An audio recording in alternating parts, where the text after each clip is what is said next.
Hi everyone, and welcome to video number 14 on Henry VIII and his ministers. And this video, ladies and gentlemen, it's all about the end of Henry's marriage to Catherine of Aragon. Now, if you remember, Henry VIII was now in love with Anne Boleyn, yet he was still married to Catherine of Aragon.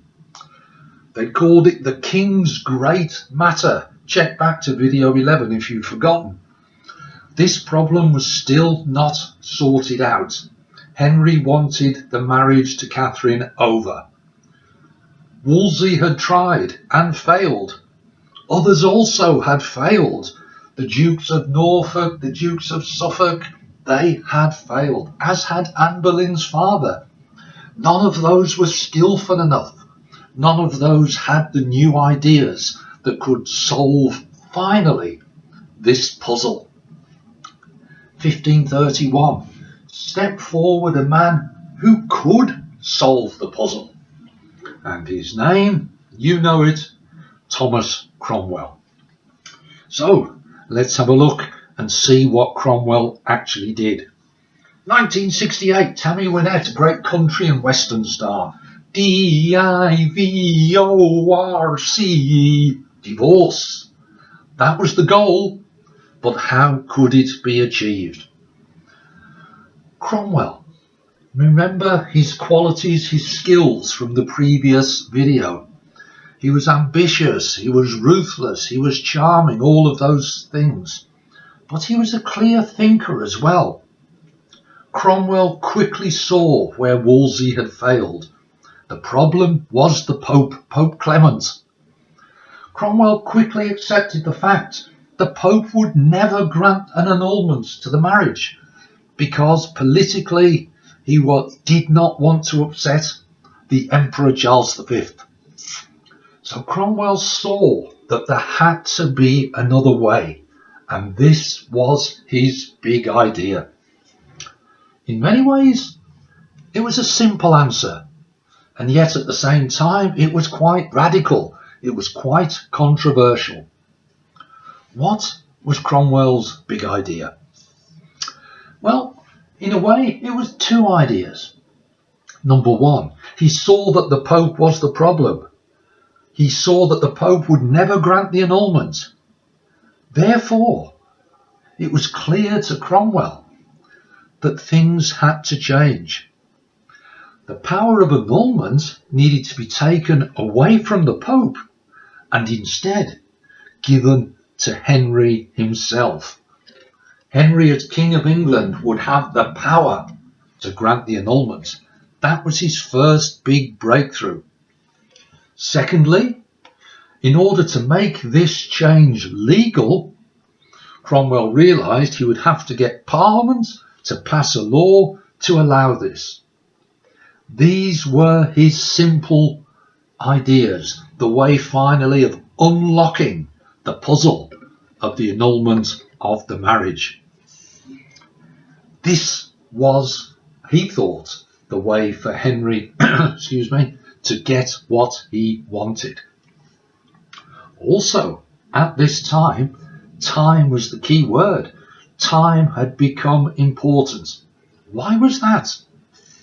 Well, it was now almost 6 years since Henry had wanted his marriage to Catherine to be over. Also, second point why time was important. January 1533, Anne Boleyn was pregnant. This changed things because if the child, when he or she was born, was to become the next king or queen, the child would have to be legitimate in law. Therefore, Anne and Henry would have to be married. And yet he couldn't marry legally because he was still married to Catherine of Aragon. So time was important. Cromwell realised things had to be pushed through quite quickly. What happened? Well, 25th of January 1533, Henry VIII and Anne Boleyn were married secretly. By whom? a new Archbishop of Canterbury, yet another Thomas Wolsey, Thomas Cromwell, and here we have Thomas Cranmer. So they are married in secret. But there's a huge but here. In the eyes of the Catholic Church, in the eyes of the Pope, this marriage was not legal because they believed Henry was still married legally to Catherine of Aragon. So in the eyes of the Church, the child that Anne Boleyn was carrying would not be legitimate and therefore would not be able to take the crown. So Cromwell had to act, and he had to act quickly. We know he's got his ideas. Now was the time to implement his plan. So what did he do? Cromwell finally persuaded Henry to break with Rome. The Pope had always been in charge of religious matters here in England, but no longer. Cromwell is pushing through change. Cromwell is saying, no longer. The Pope is not going to control religious affairs in England. This was a direct challenge to the Pope. But to Cromwell, it made sense because this was the way to get the marriage annulled. So what happened? March 1533, just a month or so after the secret marriage, a new Act of Parliament, a new law comes in. It's called the Act in Restraint of Appeals. Posh title. Let's have a look in detail what it actually meant. Basically, this new law said this. Look, England is an empire. Therefore, England is not subject to any foreign rule because it's an independent empire. No foreign rule, including the Pope. Can you see what Cromwell is doing? He's taking power away from the Pope and he's handing it to Henry VIII. Instead, the king, the crown, let me get my crown on the right way. The crown is now, let's call him supreme head of England. The crown is in charge. The crown has the power, for example, to make decisions. It was no longer the Pope. It is now Henry who had the power and the right to grant annulments. This was Cromwell's solution. Making Parliament pass a law to give the power of decision making to the Crown, taking it away from the Pope. A huge step forward. In effect, basically what's happened is this. Let's try and imagine a conversation. So, on the one way, we've got King Henry, and he's in conversation with Thomas Cromwell. Let's start. First of all, King Henry. Hello, I'm King Henry. I want an annulment. Thomas Cromwell. Oh, okay then. You'd better ask the Supreme Head of England for permission to have an annulment. King Henry. Good idea. Who is that? Cromwell. It's you. King Henry. Oh, good.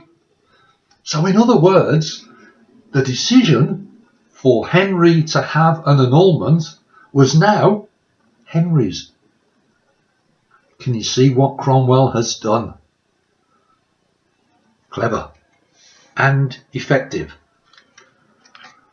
So, by May 1533, remember, speed is essential because Anne Boleyn is pregnant and they want to get it all sorted out before the child is born. May 1533, the divorce hearing is started. Catherine of Aragon refused to have anything to do with it, refused even to attend. The divorce hearing is being led by the new Archbishop of Canterbury, Thomas Cromwell, but it is all being set up by Cromwell. 23rd of May, the divorce hearing is concluded, and they came up with 3 linked conclusions. What were they? Number 1. The original papal dispensation that was given way back more than 20 years ago for Henry VIII to marry Catherine of Aragon. Remember, Catherine of Aragon had already been married to Henry's brother, Arthur, so the Pope had to give special permission, or dispensation as it's called, to allow Henry and Catherine to marry. This divorce hearing says the original dispensation had been wrong. Conclusion number 1. Therefore, linked to that, if the permission had been wrong, Henry and Catherine of Aragon had never been legally married. Number 2. Linked from that, if they'd never been legally married, then the third conclusion, Henry VIII was a bachelor, he was unmarried, and therefore he was free to marry Anne Boleyn. So therefore the secret marriage between Anne Boleyn and Henry was in fact legal. And the child, when he or she was born, would be legitimate. So they were the conclusions. Finally, at last, from King Henry's point of view, hooray! At last, King Henry has got what he wanted. His marriage to Catherine of Aragon could be annulled legally because Cromwell had changed the laws. And now Henry himself, as supreme head, can grant the annulment. His 6-year-long wait, that's a long time, 6 years, ladies and gentlemen. For those of you in year 11, think about that. That's you all the way back in your primary school. That's how long Henry had been waiting. Now he had the power to act, thanks to Cromwell. Henry was delighted. God, it'd be like cracking jokes. Henry would think to himself, oh, hang on a minute. Why are marriages and divorces like algebra? I don't know, King Henry. Why are marriages and divorces like algebra? The answer? Because you look at your ex and you wonder why. Way! Terrible joke. I apologise for that bad joke.